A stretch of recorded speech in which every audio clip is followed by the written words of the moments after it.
sebelum saya melanjutkan, saya akan flashback dulu ya sebentar tentang video saya sebelumnya, yaitu cara meracik pupuk NPK 1616 dan pupuk Merauke MKP pada tanaman hias berbunga atau tanaman berbuah. Jadi begini guys, pada dasarnya tanaman itu terbagi menjadi dua fase, yaitu fase vegetatif dan generatif.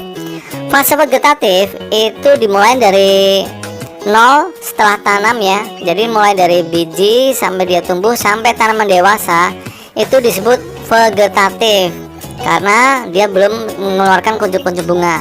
Nanti pada fase yang berikutnya adalah fase generatif. Fase generatif itu dimulai dari munculnya putik-putik bunga sampai dia berbuah untuk tanaman berbuah. Dan kalau untuk tanaman hias berbunga ya mentok pada tanaman yang sedang berbunga. Nah, fase-fase itu atau dua fase itu kita butuh perawatan yang berbeda. Misalkan untuk tanaman vegetatif sendiri itu perawatannya bisa dari pemberian pupuk NPK 16 saja, yaitu untuk nutrisi NPK, kepanjangan dari nitrogen, P-nya fosfat dan K-nya kalium, yaitu di angka 16%, 16% dan 16% seimbang ya, seimbang sama rata. Itu nutrisi yang seperti ini, seimbang ini diberikan pada saat tanaman vegetatif atau pada saat tanaman sebelum berbunga. Nah, pemberian NPK 1616 ini pada vegetatif itu saya kasih tahu ya, yaitu untuk 1 sendok makan ya, seperti ini 1 sendok makan ya. 1 sendok makan ini dilarutkan ke 3 liter air, kemudian disiramkan 2 minggu sekali ke perakarannya. Kadang ada yang tanya ya, teman-teman subscriber saya, berapa gayung sih? Nah, untuk patokan air pupuknya, air larutan pupuk NPK 1616 nya itu biasanya kalau saya tanaman yang panjangnya atau tingginya masih 1 jengkal, itu saya berikan paling 1 gelas aqua, yaitu untuk 1 tanaman ya. Dari pupuk larutan NPK 16 tadi yang udah kita larutkan, itu kita berikan 1 gelas aqua ke tanaman yang tingginya paling 1 jengkal. Nah, kalau di atas 1 jengkal, misalkan sampai 2 jengkal atau 1 meter sampai 2 meter, nah itu biasanya saya berikan 1 gayung sampai tanaman itu basah, sampai air pupuknya itu keluar dari lubang drainasenya. Itu cara pemupukan untuk penyiraman di bagian akarnya ya. Dan jangan lupa bagian media tanamnya harus basah semua. Itu untuk perawatan tanaman vegetatif. Selain NPK 1616 juga saya berikan yaitu pupuk organik. Pupuk organiknya apa, buatannya seperti apa, ada di video playlist tanaman saya. Itu saya berikan biasanya 4 hari sekali. Nah itu ya, jadi 2 teknik metode perawatan pada tanaman fase vegetatif. Nah, itulah tadi teknik pemupukan pada tanaman fase vegetatif guys. Sekarang yang kita tunggu-tunggu yaitu masuk ke pemupukan pada tanaman generatif. Pada tanaman generatif atau dimulainya kuncup-kuncup bunga, itu teknik pemupukannya beda lagi guys. Itu udah pernah saya share ya di video sebelumnya, yaitu yang berjudul cara meracik pupuk NPK 1616 dengan pupuk MKP. Itu pada tanaman yang sedang berbunga ya. Kali ini saya akan ulang lagi sedikit ya, biar teman-teman lebih paham lagi, mungkin tidak sempat nonton video saya yang sebelumnya. Yaitu pada tanaman yang mulai berbunga, itu pemupukannya beda lagi. Seperti apa? Yaitu untuk 5 liter air itu kita campurkan pupuk NPK 16 nya itu setengah sendok makan, dicampur dengan pupuk MKP nya 1 sendok makan. Kenapa pada saat tanaman berbunga kita perlu pemupukan yang beda ya guys? Karena begini, pada saat tanaman mulai berbunga atau fase generatif itu tiba, itu unsur kalium dan P fosfatnya itu ditinggikan unsurnya, yaitu untuk P nya itu 52% dan K nya 34%. Itu didapatkan dari pupuk MKP ya. Beda dengan NPK 1616 yaitu yang cuma P dan K nya itu cuma 16%. Jadi pada fase vegetatif ini standar, dan pada saat tanaman berbunga itu P dan K nya kita tinggikan. Nah itu ya, disiramkan nanti larutannya yaitu 5 liter air dicampur dengan kedua pupuk ini tadi, disiramkan ke perakarannya 2 minggu sekali.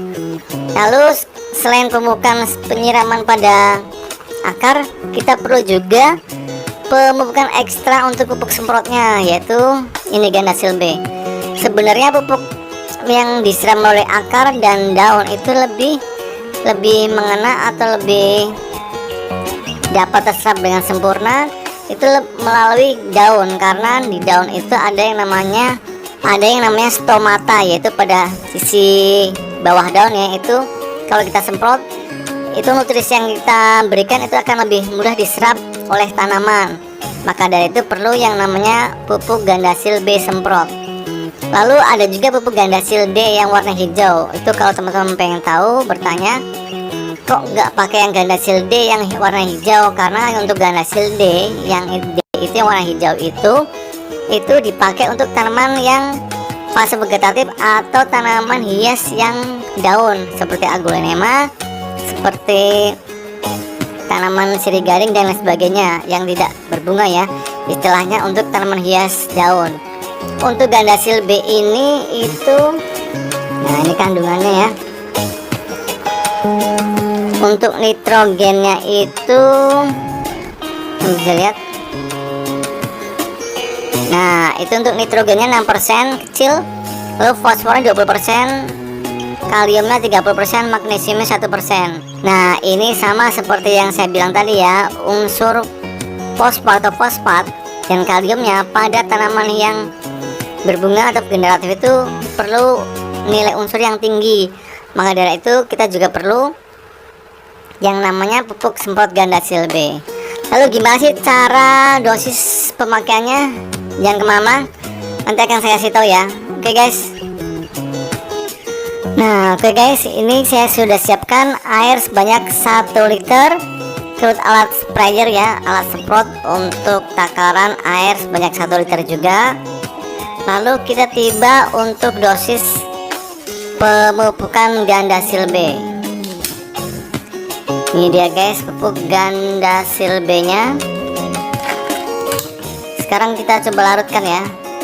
Jadi begini guys, saya untuk takaran dosisnya untuk tanaman yang 1 jengkal tingginya itu biasanya kan kalau kita baru beli tanaman dari tukang tanaman itu, untuk tanaman yang masih pendek 1 jengkal udah berbunga, biasanya itu hasil dari tanaman stek, itu bisa kita berikan untuk 1 liter air. Untuk tanaman yang setinggi 1 jengkal itu 1/3 sendok makan. Tapi untuk tanaman yang lebih tinggi dari ukuran 1 jengkal atau mencapai hampir 1 meter, itu saya biasa pakai ukuran dosisnya 1/2 sendok makan untuk 1 liter air. Kebetulan tanaman yang akan saya semprot ini adalah tanaman bunga kenop yang sedang berbunga dan tingginya itu udah 2 jengkal guys, jadi sekitar 50 cm ya. Itu saya beri, makanya sekarang dosisnya adalah 1/2 sendok makan. Nah ini dia 1/2 sendok makan ya. Coba kita cek. Nah itu dia 1/2 sendok makan. Lalu kita larutkan sampai benar-benar larut, tidak ada endapan pupuknya. Ini bisa kita semprotkan 1 minggu sekali ya ke tanaman berbunga kita. Harapannya adalah tanaman berbunga kita itu nanti akan lebih semarak lagi, lebih banyak bunganya, dan ukuran bunganya lebih besar, dan warna bunganya juga sangat eksotis seperti itu ya guys. Nah ini udah larut pupuknya. Sekarang kita siap memasukkan ke dalam alat sprayernya. Jangan lupa selalu gunakan saringan yang khusus kita pakai untuk saringan pupuk ya. Tujuannya agar tidak mampet, misalkan ada kotoran-kotoran yang ada pada larutan pupuk ini bisa tersaring dan tidak masuk ke dalam alat sprayer. Karena kalau alat sprayer kita ada kotorannya, itu bisa mengakibatkan macet dan nantinya alat sprayer kita akan cepat rusak. Nah, seperti ini ya guys. Kemudian kita tutup. Oke. Sekarang kita siap untuk penyemprotannya. Oke guys, yuk kita semprot. Nah, ini dia guys, tanaman bunga kenop saya yang sudah mulai berbunga.